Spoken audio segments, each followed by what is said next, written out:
Mami Sangai gi matam kuina dagi mega serial ama puthoksanaba preparation tawduna lakchaba. Hantak sahi gi July thada soidana release tawjani. Mami Sangai na puthokchagadriba serial asigi maming di Cheitheng gi Cheitheng.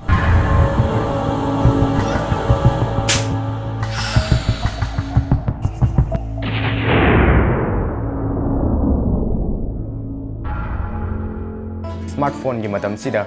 sizinariba khoida fangliba kanaba amosung mangjaba singadobu kupna nenejaba serial amani miyamse soidana mityeng tabi serial siyengba matamda miyamda top mahau ama soidani phangdani haibagi akhuigi thajabani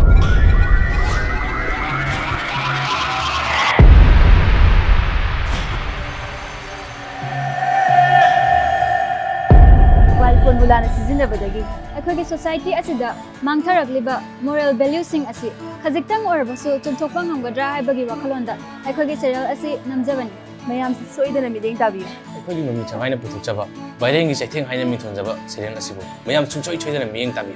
Technology na nongmogi sapkhalaba matam asida mangba tongba anigi khal onabagi damakta puthokchaba mega serial ne haibada haimin mathogoi Bi ma khon tai kanano sengna hayo Akhoi chene ba Nangmuna thanda poi haidai ne kai dina se no ba Akhoi chene ba nang jidi onthong thajagan gidre